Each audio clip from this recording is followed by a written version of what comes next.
కుసుమ రేపు ఇంటిని ఎవరూ లేకుండా ఎలా హ్యాండిల్ చేస్తుందోనని మాట్లాడుకుంటూ పడుకున్నారు. మరుసటి రోజు ఉదయాన్నే చలి కొంచెం ఎక్కువగానే ఉంది. మంచు బాగా కురుస్తుంది. దాంతో కుసుమ లేవలేకపోతుంది. కుసుమా కుసుమా లే, ఇంకా ఏంటా గాఢ నిద్ర? అమ్మో, చల్లగా ఉందత్తయ్యా, నా వల్ల కావట్లేదు. అదేంటమ్మాయి అలా అంటావు? మేమంతా బయలుదేరుతున్నాం, లేలే. నా కళ్ళు కూడా ఓపెన్ అవ్వట్లేదు. అలా అంటే ఎలా? వాళ్ళ ముగ్గురికి వంటలెవరు చేస్తారు? నువ్వే అన్నావు కదా అంతా నిన్ను చూసుకుంటానని. అన్నానులే గాని ఇప్పుడు ఇప్పుడు ఏం లేదులే గాని లే, లేచి పనులు చేసుకో అని అనడంతో కష్టపడి లేచింది కుసుమ. కౌసల్య, కీర్తి, రఘురాం ముగ్గురు బయలుదేరడానికి సిద్ధంగా ఉన్నారు. మావయ్య, మీరు కూడా తయారయ్యారేంటి? వీళ్ళని బస్ ఎక్కించొస్తారా? లేదమ్మా, నేను కూడా వీళ్లతోనే వెళ్తున్నాను. అవునా? అయితే మీరు కూడా ఉండరా? మీరుంటే నాకు కాస్త ధైర్యంగా ఉంటుంది. అవునా? మరి నిన్నేదో అన్నావు కదా అంతా నేను చూసుకుంటానని. సరే, నేనే చూసుకుంటాలే. అయితే మేం వెళ్ళొస్తాం మరి. ఇంటిని జాగ్రత్తగా చూసుకో. వాళ్ళిద్దరికీ ఏం కావాలో అది చేసి పెట్టు. జాగ్రత్తగా ఉండు. సరే అత్తయ్యా. ఇక మేం వెళ్ళొస్తాం. ఎలా మేనేజ్ చేస్తావో ఏంటో అని ముగ్గురు బయలుదేరి వెళ్ళిపోయారు. రాకేష్, రాజేష్ మాత్రం కుసుమని ఆట పట్టిస్తూ ఉంటారు. కుసుమా, నీకోసం కిచెన్లో బకెట్తో నీళ్లు పెట్టుంచాను. నీళ్ళా? దేనికి? వంట చెయ్యబోయి పొరపాటున కిచెన్ తగలపెట్టేస్తావేమోనని. భలే పని చేసావురా, మీ ఆవిడ అలాంటి రకమే మరి. బావగారు, మీరు కూడానా? నేను ఈ మధ్య చాలా జాగ్రత్తగానే వంట చేస్తున్నాను కదా. చూస్తున్నాం. సరే, మీ ఇద్దరికి ఏం కావాలో చెప్పండి, నేను వెంటనే రెడీ చేస్తాను. సరే, ముందెళ్ళి కాఫీ చెయ్యమ్మా, చాలు అని రాజేష్, రాకేష్ వెళ్ళిపోయారు. కుసుమ వంటగదిలోకి వెళ్ళింది. పనులన్నీ చేస్తుంది. చాలాసేపైనా కూడా కాఫీ తీసుకుని రాదు. కుసుమా, కాఫీ తీసుకురమ్మన్నాం కదా, ఇంకా రాలేదేంటి? అవును, అసలు పలకటం లేదు కూడా. సరేరా, ఏం చేస్తుందో చూద్దాం అని ఇద్దరూ వంటగదిలోకెళ్లారు. తీరా చూస్తే కుసుమ అక్కడ ఐస్ క్రీం తింటూ కనిపిస్తుంది. కుసుమా, కాఫీ తీసుకురమ్మంటే కూర్చొని ఐస్ క్రీంలు తింటున్నావా? ఇంత చలిలో పొద్దున్నే ఐస్ క్రీంలు తినడమేంటమ్మా? అయినా నీకివెక్కడివి? మావయ్య గారు వెళ్తూ వెళ్తూ ఫ్రిజ్కి ఇచ్చేసి వెళ్లారు. అసలెవరు తీసుకొచ్చారివి? నేనే మన మార్కెట్కి వెళ్ళినప్పుడు తెచ్చుకున్నాను. అక్కేమో వాటిని ఫ్రిజ్లో పెట్టేసింది. నాకిప్పుడు ఛాన్స్ దొరికింది. ఒరేయ్ రాకేష్, నీ పెళ్ళామిక మారదురా. నేను ఆఫీస్కి వెళ్తున్నా. ఆగనయ్యా, నేను కూడా వస్తాను అని చెప్పి ఇద్దరూ వెళ్ళిపోతారు. ఇంట్లో ఒంటరిగా కుసుమ మాత్రమే ఉంటుంది. అయ్యో, ఇప్పుడు నేనొక్కదాన్నే ఈ ఇంటికి కాపలా కాస్తూ ఉండాలా? కిచెన్తో పాటు అన్నీ నేనే శుభ్రం చెయ్యాలి. ఏంటో జీవితం అని అనుకుంటూ ఉంది. అలాగే ఇంటి పనులన్నీ చేస్తుంది. ఈ పనులన్నీ చేయడం కంటే చక్కగా ఈ చలిలో వేడివేడి బజ్జీలు తినటమే బావుంటుంది. కాని నాకు ఆ అవకాశమే లేదు అని అనుకుంటుండగా సమోసాలమ్మే అబ్బాయి అటు వెళ్తున్నాడు. ఇదిగో అబ్బాయి, ఆగు, భలే సమయానికొచ్చావు. ఏది, ఓ 5 ప్లేట్ల సమోసాలివ్వు అయిదా? సరే మేడం అని ఇచ్చేసి వెళ్తాడు. కుసుమ పని చేయటం మానేసి వాటిని తింటూ కూర్చుంది. ఇల్లంతా చిందరవందరగా ఉంది. ఏమ్మా కీర్తి, కౌసల్యోదిన ఇంట్లో ఉందా? ఏం చేస్తున్నారు అని పిలుస్తూ ఉంది చుట్టాలావిడ. కాని ఎవ్వరూ బయటకు రారు. దాంతో అందులో ఒక ఆవిడ, ఉండొదినా, తలుపులు తీసే ఉన్నట్టున్నాయి, మనమే లోపలికెళ్దాం అని లోపలికెళ్తారు. ఇల్లు చూసి షాక్ అవుతారు.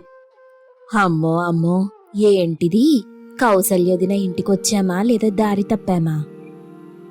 లేదోదినా, ఇది మన రఘురామన్నయ్య గారిలే. మరింత చిరాగ్గా చిందరవందరగా ఉందేంటోదినా? అదే నాకు అర్థం కావట్లేదు. వదినా, కౌసల్యోదినా, ఇంట్లో ఉన్నావా అని పిలుస్తూ ఉంటే ఎప్పటికో కుసుమ బయటకొచ్చింది. ఎవరమ్మాయి నువ్వు? మా వదిన పనిలో పెట్టుకుందా ఏంటి నిన్ను? మాటలు జాగ్రత్తగా రానివ్వండి, నేను ఇంటి కోడల్ని. ఓహో, చిన్న కోడలివా? అంటే మేం నిన్నెప్పుడో పెళ్లిలో చూసాం కదా, గుర్తుపట్టలేదు. ఇప్పుడు బాగా ఒళ్ళు చేసినట్టున్నావు. మనోదిన మంచిగా వంటలు చేసి పెడుతుందేమో. అసలైనా ఎవరు మీరు? ఏం కావాలి మీకు? సరాసరి ఇంట్లోకొచ్చేశారు. మేము నీకు పిన్ని వరస అవుతాం తల్లి. చాలాసేపు పిలిచాం, తలుపు తీసే ఉండేసరికి లోపలికొచ్చేశాం. అనగానే కుసుమ అప్పటి నుండి మర్యాదగా మాట్లాడటం మొదలెడుతుంది. అయ్యో పిన్నిగారు, కూర్చోండి కూర్చోండి. కాఫీ టీ ఏమైనా తాగుతారా? అవన్నీ సరేగాని ఈ ఇల్లేంటి, నీ అవతారమేంటి, అసలెంత చిరాగ్గా ఉందో తెలుసా? మా కౌసల్యోదిన ఇలా అస్సలుంచుకోదు. అంటే అది పిన్నిగారు, అక్క అత్తయ్య మావయ్య వేరే ఊరెళ్లారు. ఆయన బావగారు ఆఫీస్కెళ్లారు. నాకు కొంచెం ఒంట్లో బాలేక ఇల్లిలా ఉండిపోయిందంతే. సరే సరే, మేము 4 రోజులు ఉండిపోదామని వచ్చాం. ఏర్పాట్లు చూడు తల్లి, మేము స్నానాలు చేసొస్తాం అని చెప్పి వెళ్ళిపోతారు. కుసుమ షాక్ అయింది. ఆమెకేం చెయ్యాలో అర్థం కాదు. వెంటనే రఘురాంకి ఫోన్ చేసింది. మావయ్య, ఇంటికి బంధువులొచ్చారు. నాకు పిన్ని వరస అవుతారంట. వాళ్ళిద్దరూ నా చెల్లెళ్ళు. ఓ 4 రోజులుంటామన్నారు మావయ్య. పోనీలే, మంచిదే కదా. అంటే మీరు తొందరగా వచ్చేస్తే నాకు కొంచెం ధైర్యంగా ఉంటుందని. చెప్పడం మర్చిపోయాను, మాకిక్కడ పనవ్వలేదు. రావడానికి 2 రోజులు పట్టేలా ఉంది. నేను తర్వాత ఫోన్ చేస్తాను అని చెప్పి కట్ చేసేశాడు. దాంతో కుసుమకి కంగారు మొదలవుతుంది. ఏం చెయ్యాలో అర్థం కాదు. అయ్యో, ఇవేంటి కొత్త గండాలు? నాకిప్పుడు వంట చెయ్యమన్నా చేతులోనికి పోతాయి. పైగా వీళ్ళు 4 రోజులుంటామంటున్నారు. ఇప్పుడేం చెయ్యాలి అని అనుకుంటూ ఇల్లంతా తిరిగి చూస్తుంది. సోఫాపై సమోసా పేపర్లు, కిచెన్లో పాత్రలు, హాల్లో బట్టలు. ఆమెకి భయం వేసినంత పనైంది. అదే సమయంలో పిన్నులిద్దరూ బయటి నుండొస్తారు. అమ్మాయి, కాసిన్ని స్నానానికి వేడినీళ్లు తోడిపెట్టొచ్చుగా, అసలే చలి. అక్కడ గీజర్ ఉంది పిన్ని, ఇప్పుడే ఆన్ చేస్తాను అని గీజర్ ఆన్ చేయడానికి వెళ్ళింది. కానీ ఏమీ అర్థం కాని ఆమె పొరపట్టున గీజర్ బటన్ బదులు వాషింగ్ మిషన్ బటన్ నొక్కేస్తుంది. అబ్బా దేవుడా, ఏంటి నాకీ పరీక్ష అనుకొని కిచెన్లోకి వెళ్తుంది. కొద్దిసేపటికి చుట్టాలిద్దరూ కిచెన్లోకి తొంగి చూస్తారు. అమ్మాయి, మాకు కాస్త టిఫిన్ చేస్తావా? రొట్టెలు, ఉప్మా ఏదైనా సరే. ఉప్మా? అవును చేస్తాను పిన్ని, కాస్తుండండి అని కుసుమ ఉప్మా చేయడానికి రవ్వ పోస్తుంది. కాని గిన్నె వేడిగా ఉండడంతో అంతా మాడిపోతుంది. తన చెయ్యి కూడా కాలుతుంది. అయ్యయ్యో, ఏంటి నాకీ కర్మ? అయ్యయ్యో, నీ చేతికేమైనా అయిందా తల్లి? లేదు పిన్ని, కాస్త వేడి మాత్రమే. ఇద్దరు ఆడవాళ్లు ఒకరినొకరు చూసుకుంటారు. కౌసల్యోదిన ఎంత శుభ్రంగా ఉంచుతుంది, కాని నువ్వేంటిలా? అవును, వంటగది కూడా అలాగే చిరాగ్గా ఉంది అని అనడంతో కుసుమకు నోట్లో నుండి మాట రాలేదు. నిజంగా నాకివన్నీ అలవాటు కాలేదు. నేను ఈ చలిలో కాస్త బలహీనంగా కూడా ఉన్నాను. అందుకే ఇలా అయిపోయింది. పర్లేదమ్మా, కోడలు కొత్తగా ఉంటే ఇలాంటివన్నీ జరుగుతాయి. కాని భయపడకు, మేమున్నాం కదా, ఇక్కడే ఉన్నాం. నువ్వు శుభ్రం చేస్తే మేం కూడా కొంచెం సాయం చేస్తాం అనడంతో కుసుమకి ధైర్యం వచ్చింది. పోనీలే, కనీసం సాయమైనా చేస్తామంటున్నారు అనుకుని వాళ్లకే పనులన్నీ చెప్తుంది. కుసుమ మాత్రం కూర్చుని తింటూ ఉంటుంది. దాంతో ఇద్దరికీ ఏమీ అర్థం కాక ఒకరి మొహం ఒకరు చూసుకుంటారు. ఇంట్లో మధ్యాహ్నం లంచ్ టైం దగ్గర పడుతుంది. కుసుమ ఇంకా పలావ్ అడిగిన సంగతి అందరి మెదడులో తిరుగుతోంది. కౌసల్య, రఘురాం, కీర్తి, రాజేష్ అందరూ హాల్లో కూర్చొని మాట్లాడుకుంటున్నారు. ఈరోజు పలావ్ చేస్తే రేపు బిర్యానీ, ఎల్లుండి స్వీట్లు. వామ్మో! ఆ అమ్మాయి తిండికి ఎక్కడా బ్రేక్ కనిపించట్లేదు. అవును, నిజమే. ఆ పిల్లకి పని నేర్పిద్దామంటే తిరిగి మనకే పని చెప్తుంది. అవునత్తయ్యా, వండకపోతే ఇల్లు పీకి పందిరేసినట్టే. చిన్నపిల్లల ఒకటే అల్లరి. నాన్న, ఇంట్లో ఎలాంటి సమస్యలు లేవనుకునేవాడివి కదా, ఇప్పుడు చూడు. అదేరా నాకు అర్థం కావట్లేదు అని అందరూ మాట్లాడుకుంటూ ఉంటే లోపలి నుండి కుసుమ వచ్చింది. అత్తయ్యా, పలావ్ రెడీ అవుతుందా? నేను తిని చాలాసేపయింది. ఆకలిగా ఉంది నాకు. ఏంటి? అవునా? ఉదయం నుండి తిన్న ఇడ్లీ, దోశ, 2 ప్లేట్ల పకోడీలు ఏమైపోయాయి? అక్క, అవన్నీ తేలికపాటి టిఫిన్స్. ఒక మంచి భోజనం చేస్తేనే కదా కడుపు నిండేది. బాబోయ్ దేవుడా! నేనేం చెయ్యనక్కా, నాకు ఆకలి ఆ రేంజ్లో ఉంది. అవును, మన ఇంట్లో నీకు తప్ప ఇలాంటి ఆకలి ఎవ్వరికీ లేదు. అని అనడంతో అందరూ నవ్వారు. అత్తయ్యా, పలావ్ ఏమైంది చెప్పండి. సరే సరే, అరవకు, చేస్తాను. కానీ తర్వాత ఆ గిన్నెలు నువ్వే కడగాలి, సరేనా? సరే చేస్తాను. అయితే నాకు పలావ్తో పాటు బజ్జీలు కూడా చేసి పెట్టండి. ఇదేంటి మళ్ళీ? మరి నేను అంట్లు కూడా కడగాలి కదా, నాకు ఓపిక కావాలి కదా. బాబోయ్ అత్తయ్యా, ఏంటి కోరికల లిస్టు? అంతసేపు వంటగదిలో ఉండటం చాలా కష్టం. అలా కాదక్కా, కావాలంటే నేను కూడా సాయం చేస్తాను. దానికి బదులుగా ఏం కావాలి? అంటే అది అక్క, నాకేదైనా తాగాలనుంది, ఒక జ్యూస్ చేసిస్తే చాలు. అని అనగానే ఈ పిల్ల మారదు అని అందరూ నవ్వుకుంటారు. వంటగదిలో చకచకా వంటలు చేస్తుంటే కుసుమ మాత్రం డైనింగ్ టేబుల్ దగ్గర కూర్చొని, అత్తయ్యా, మీ మసాలాలు సూపర్, మా ఇంట్లో ఇలాంటివి ఉండేవి కావు. చేస్తే అవి కూడా నువ్వు తినేస్తావేమోనని చెయ్యలేదేమో. ఏంటక్క అలా అంటారు? లేకపోతే ఏంటా తిండి? మనుషులన్నాక కాస్త లిమిట్లో తినాలి. పైగా చలికాలమని కూడా చూడకుండా ఐస్ క్రీంలు, జిలేబీలు అంటూ వేలపాల లేకుండా తింటున్నావు. అయినా తప్పంతా మీదే అక్క. అదేంటి మళ్ళీ? మేమేం చేశాము మమ్మల్ని అంటున్నావు? అందరూ నేనెక్కువ తింటున్నానని అంటున్నారే కానీ తక్కువెలా తినాలని, ఎలా డైట్ చేయాలనేది మాత్రం చెప్పట్లేదు. అలా అంటూ ఉండగా రాకేష్ అక్కడికొస్తాడు. అవునవును, వీళ్ళు చెప్తుంటే తెగ వింటున్నావు. మరి నీకు డైట్ సలహాలు కూడా ఇస్తారింకా. చెప్పాల్సిన రీతిలో చెప్తే ఎవరైనా ఎందుకు వినరు చెప్పండి. నీకసలు తిండి పెట్టకూడదు, అప్పుడు తెలిసొస్తుంది ఎలా నిగ్రహంగా ఉండాలో. అబ్బబ్బబ్బా, మీరిద్దరూ ఆగండి. అవ్వని పని కోసం ఎందుకు గొడవ పడుతున్నారు? హా, అది సరిగ్గా చెప్పారత్తయ్యా. ఊరికే మన సమయం వృధా చేస్తున్నారు. అవును, సరే పద, మన పని చేసుకుందాం అని అత్త కోడళ్ళిద్దరూ వెళ్ళిపోయారు. కాసేపటికి కుసుమ అడిగినట్టే పలావ్ చేసి పెట్టారు. ఆ వాసనకి కుసుమ, అబ్బా, ఈ వాసన చూస్తుంటే మళ్ళీ పుట్టినట్టు అనిపిస్తుంది, ఎంత బాగా చేశారో అని కిచెన్లోకి వెళ్తుంది. వచ్చేసింది, ఆగాగు, వెంటనే తినయ్యకు, మేము పంచుదాం. నాకు కొంచెం ఎక్కువ పెట్టండి, ఇంత చలిలో కడుపు ఖాళీగా ఉంటే జలుబొస్తుంది. మళ్ళీ కొత్త నాటకాలా? లేదక్కా, నిజమే. చలికాలం వేడివేడిగా నా కడుపు నిండుగా ఉండాలి, లేకపోతే నా ఆరోగ్యం పాడైపోతుంది.